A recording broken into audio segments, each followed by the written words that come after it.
Welcome to IE News and to our viewers on itvtt.com. I am Micah Dume.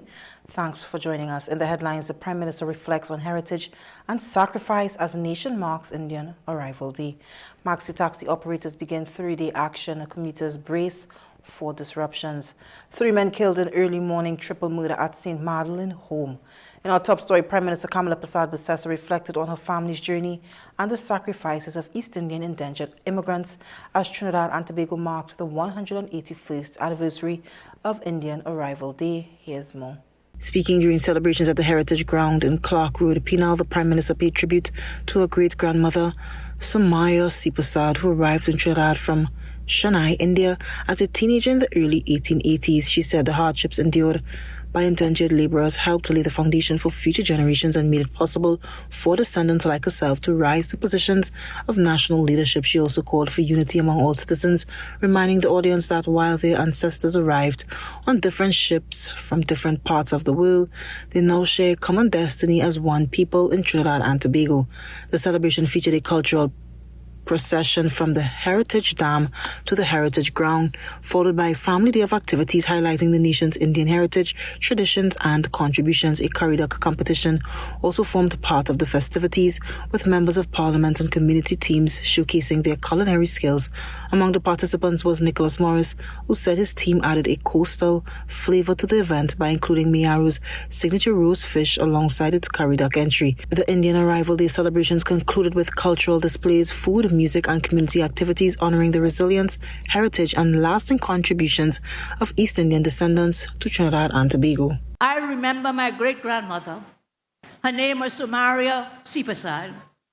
She was only 16 when she left her family in Chennai, Madras now called Chennai, with a tiny Jahaji bundle, crossed the Kalapani in the early 1880s. Life in colonial Trinidad was very hard. Have ever imagined that the same roads and mud tracks she once walked upon in such poverty, that hardship that she endured, that those footsteps will be retraced by her own great-granddaughter, not as an outcast, but as an MP and as a Prime Minister of this very nation. For the Indians, 181 years to go out of Africa, more years than that. All who came, they crossed the dark waters to land here in TNT. All our ancestors, TNT, came on different ships. Today, we sail together in the same beautiful, unique boat called Trinidad and Tobago. Thousands of commuters across Trinidad and Tobago are expected to face transportation challenges from today as maxi taxi operators begin a planned 3-day rest and reflection action. Here's more. Operators from all 6 maxi taxi routes are participating in the protest, which is scheduled to continue through Wednesday. The action is being taken in response to what operators describe as decades of neglect and unresolved issues affecting the industry. Assistant Secretary of the Association of Maxi Taxi Trinidad and Tobago, Fernell Carter, said the action could only be called off if the government presents documented commitments outlining a reasonable timetable to address the concerns raised by operators. During the 3-day period, members of the association's executive are expected to gather at the Route 2 Red Band and Route 1 Yellow Band compounds in Port of Spain, while operators from other routes have been invited to join them. Among the key issues being raised are the growing number of unlicensed PH vehicles and white buses operating on maxi taxi routes, calls to increase the speed limit for maxi taxis from 65 to 80 kilometers per hour, clearer policies governing the transfer of maxi taxi licenses, developing and upgrading of transport hubs for all maxi taxi routes, outstanding payments owed to school transport operators, improved security measures for drivers and passengers, better arrangements for national insurance, contributions for self-employed operators, simplified requirements for intracity service passes, access to certain overpasses, and roadways currently reserved for PTSC buses. The disruption is expected to place additional pressure on alternative transport services and impact workers, students and daily commuters nationwide. Meanwhile, President of the Trinidad and Tobago Unified Teachers Association, Crystal Ashe, expressed concern over the effect the action could have on students and teachers, particularly those sitting examinations this week. There are approximately 5,000 maxi taxis operating throughout Trinidad and Tobago, serving routes across Port of Spain, Central and South Trinidad. East Trinidad and Tobago, commuters are being advised to make alternative travel arrangements where possible as the industrial action continues through Wednesday. Police are investigating a triple murder after 3 men were gunned down during a deadly attack at a home in St. Madeleine early Monday morning. The victims have been identified as 43-year-old Martin Harry Prasad, his son Clary King Fu, believed to be in his mid-20s, and a family friend known as Joe. According to police, officers responded to reports of a shooting at a residence along 6th Street, St. Madeleine, shortly after 1:20 a.m. Investigators were told that an 18-year-old relative had left the home to walk 2 dogs and was returning when he heard a series of gunshots. Upon entering the property, he discovered King Fu lying motionless near the front gate. Further checks inside the house led to the discovery of Harry Prasad and the family friend, both suffering from apparent gunshot wounds in a bedroom. Police secured the scene and called in homicide detectives and crime scene investigators. A district medical officer later pronounced all 3 men dead and ordered the removal of their bodies. Investigators are working to determine a motive for the attack and are appealing to anyone with information to contact the police. The triple homicide remains under active investigation. We pause for a moment. More news when we come back.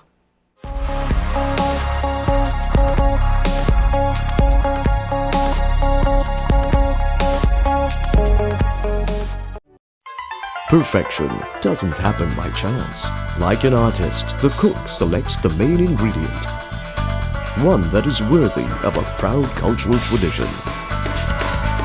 Trusted to enhance your creations with its richness and versatility. To create a cooking masterpiece, the secret is simple.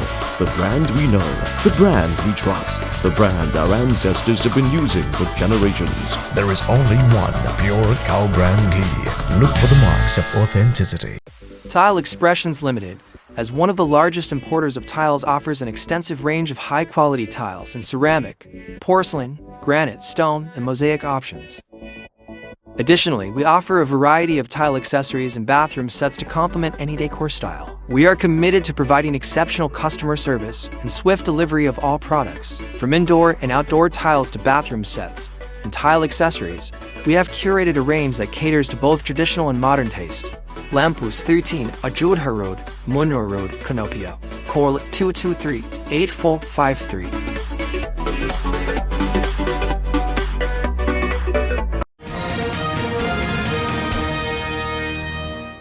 Welcome back. Police have launched a homicide investigation following the discovery of a man's body along a roadway in Morva on Monday. The body was found at Sohan Trace off First Caledonia Road, where officers responded to reports and discovered the victim lying at the side of the roadway. Investigators have not yet released the man's identity, and the circumstances surrounding his death remain unclear. However, preliminary information suggests the victim may have been transported to the area and dumped from a vehicle before being discovered.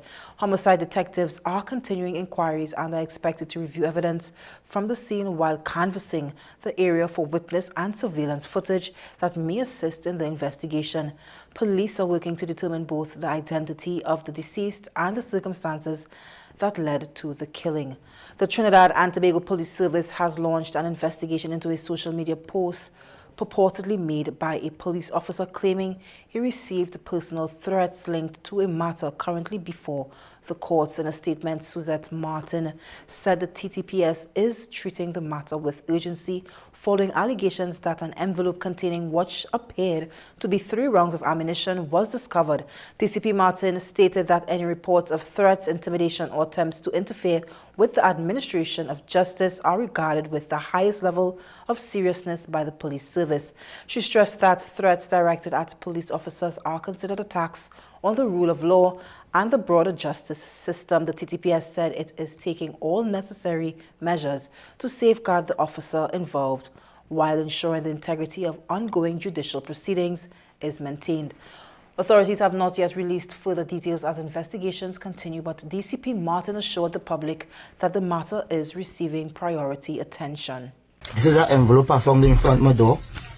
So before I show the contents of what's in this envelope, I will clearly state what this stemmed from, right? So last night I had an All Force game, Center Excellence. I received some message on my phone via a unknown number, a strange number. But the person who sent the message, the number, phone number, everything showing, right? At this present time, myself, Carter, and WPC Samson have a matter that we now start, right, in the court. Right? We now started proceedings. So, in light of that, we start getting some threatening messages. I got some message on my phone, asking me to drop the matter, or they will kill me and my family. Supporters of Kai Seeley and Joshua Samaru are calling for a nationwide shutdown on June 5th as part of ongoing demonstrations surrounding the controversial case. Here's more.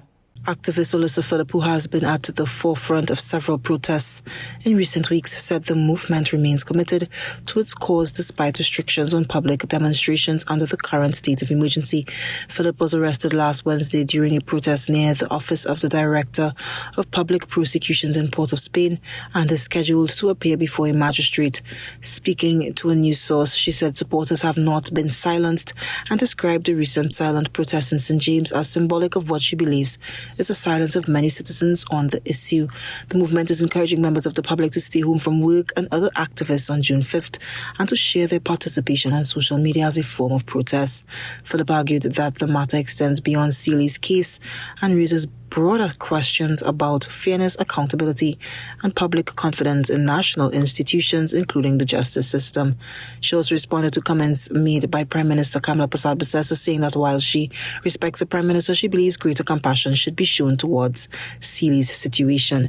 Phillip further rejected any suggestion that the movement is connected to criminal elements, stressing that its organizers are not gang-affiliated and that citizens have a constitutional right to express their views and engage in peaceful protests. She also acknowledged support from several public figures who have publicly voiced support for the movement. The calls for a shutdown come amid continuing public debate over the charges laid against Seeley and the circumstances surrounding the fatal police shooting of Samaru in January 2026. Police are investigating the death of a 26-year-old father of two who was fatally stabbed during an incident at a home in Faizabad on Sunday. The deceased has been identified as Micah Joseph of John Jules Street, Faizabad, according to relatives. Joseph had gone to a residence on Easy Street to drop off his two infant children with their mother when an altercation reportedly occurred. During the incident, Joseph was allegedly stabbed and sustained fatal injuries. He was pronounced dead at the scene. Police have detained the woman's current boyfriend as investigations continue into the circumstances surrounding the killing. Investigators are working to determine the events that led to the fatal confrontation, and inquiries remain ongoing. You're watching IE News. We'll return after these messages.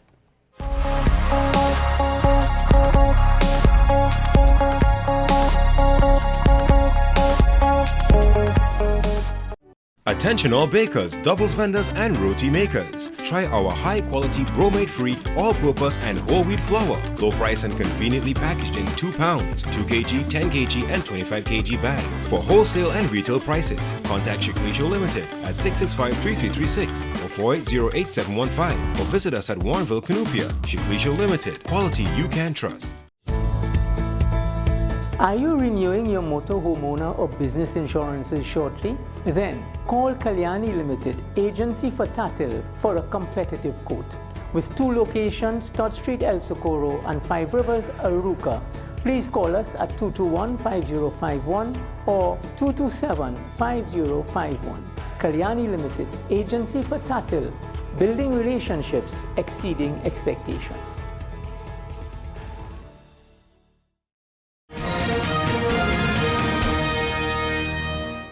Welcome back. The Trinidad and Tobago Police Service says it is moving ahead with plans to introduce body-worn cameras as part of ongoing efforts to strengthen transparency, accountability and public confidence in policing. In a statement, the TTPS outlined several benefits of the technology, including improved evidence collection during investigations, protection for officers against false allegations, and the promotion of professional conduct during interactions with the public. The police service said it fully supports the implementation of body-worn cameras and is actively advancing the procurement process to facilitate their deployment across the organization. As part of the initiative, qualified companies have been invited to submit expressions of interest for the supply and installation of the camera systems. The deadline for submissions is July 22nd, 2026, after which the formal tendering process is expected to begin. According to the TTPS, the body-worn camera program forms part of its broader modernization strategy aimed at building a more professional, accountable, and technology-driven police service. Let's now take a look at some international news.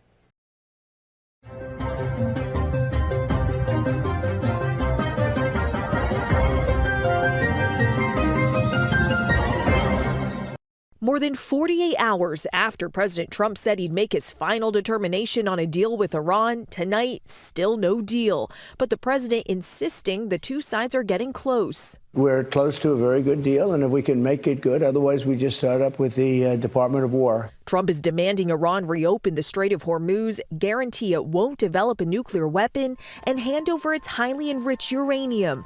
Trump also saying he wants Iran to agree not to buy a nuclear weapon. Now it says we will not develop or in any way purchase a military weapon. That's a big difference. But despite the economic pain that Americans are feeling at the pump, the president making clear he's in no rush. We're getting what we want slowly, very tough negotiators. It takes a long time. I'm in no hurry. The Treasury Secretary insisting the economic pain will be short-lived. I am very confident that the energy prices are going to come down very quickly. This as the Freedom 250 State Fair, a Trump-backed event, faces setbacks. The majority of musicians billed for the event now pulling out. Trump saying he'll step in, announcing a rally on the National Mall on June 24th, and floating the idea of scrapping the entire 16-day event for a Make America Great Again rally, rather than, in his words, having overpriced singers who nobody wants to hear, whose music is boring, and yet who do nothing but complain. But Freedom 250 says they aren't canceling the event, instead adding an opening ceremony for the president to speak at. Some musicians want to play music for everybody, and some musicians seem to have segmented their audiences the same way politicians have. Tonight, the extraordinary scene in Laos. 4 miners stuck underground in a flooded cave for more than a week, emerging on their own.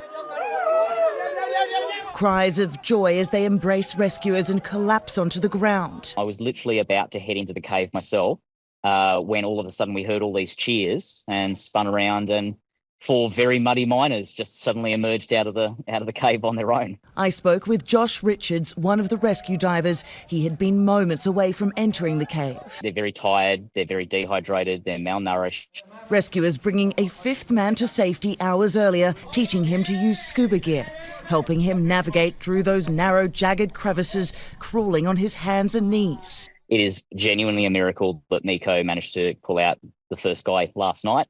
The 5 were first located Wednesday, discovered huddled together on a rock.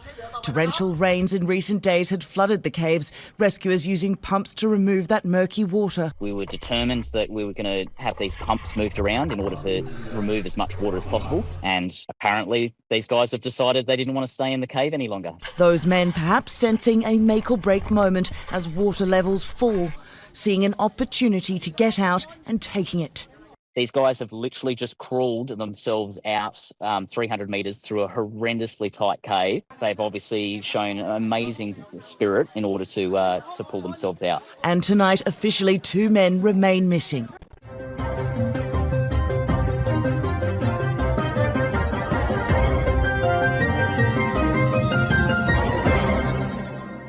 When we return, your weather update and more, stay tuned.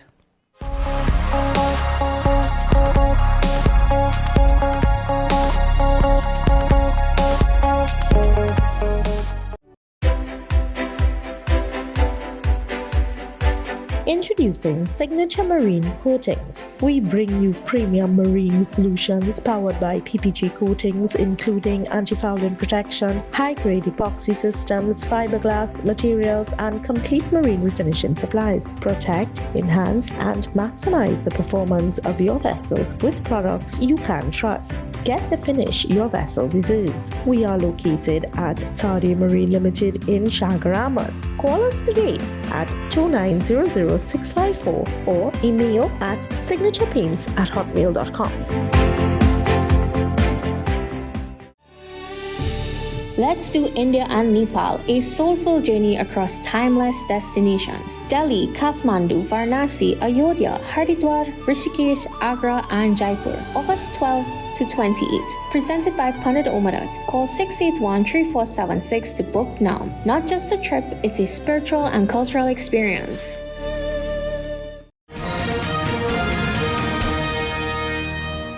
Welcome back to IE's Major News. Let's take a look at today's weather forecast. Today was generally partly cloudy and breezy across Trinidad and Tobago, with a few brief showers affecting some areas during the morning period. As the day progressed, conditions improved with intervals of sunshine mixed with cloudy spells.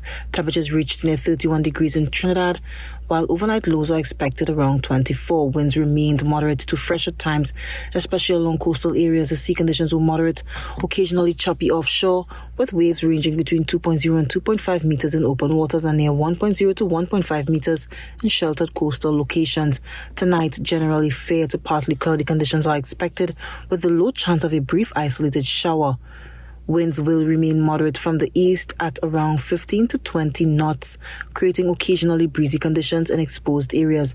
Marine conditions are expected to remain moderate offshore, with seas near 2.0 meters and occasionally reaching 2.5 meters in open waters. Sheltered areas will remain near 1.0 to 1.5 meters. Seabathers and small craft operators should continue to exercise caution in choppy conditions. For Tuesday, expect generally settled weather with partly sunny skies and warm conditions across much of Trinidad and Tobago. A few brief isolated showers cannot be ruled out, particularly during the early morning or in sheltered areas, but overall conditions are expected to remain mostly fair. Temperatures are forecast to climb into the low 30s Celsius. During the afternoon, winds will remain moderate and occasionally breezy. Sea conditions are expected to remain moderate, with offshore waves between 2.0 and 2.5 meters and near 1.5 meters in sheltered areas. Overall, Tuesday is expected to be a relatively pleasant day with a mix of sunshine and clouds. Let's take a look at some crime news.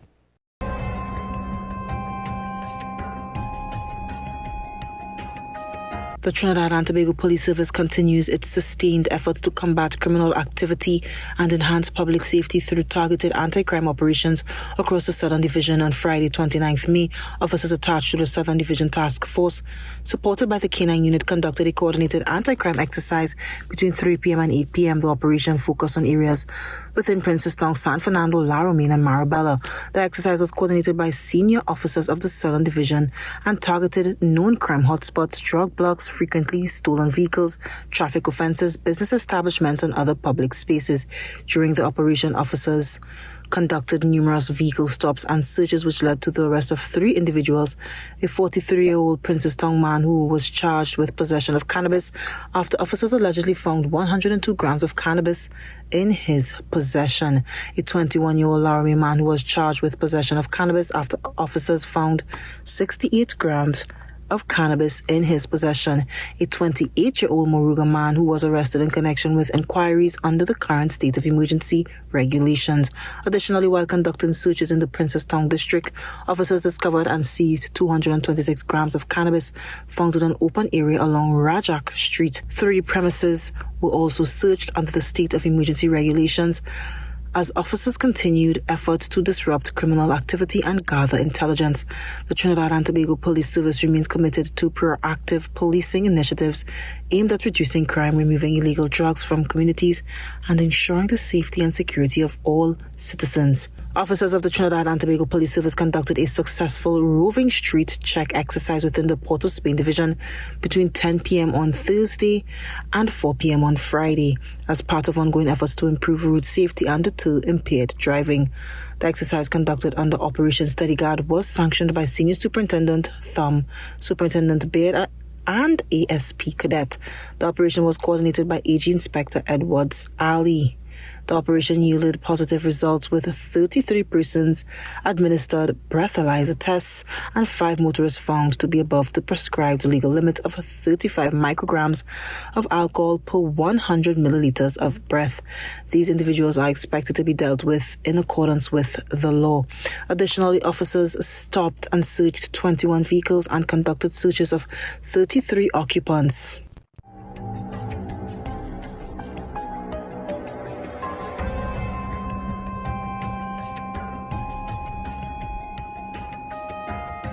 Recapping the headlines, the Prime Minister reflects on heritage and sacrifice as nation marks Indian Arrival Day.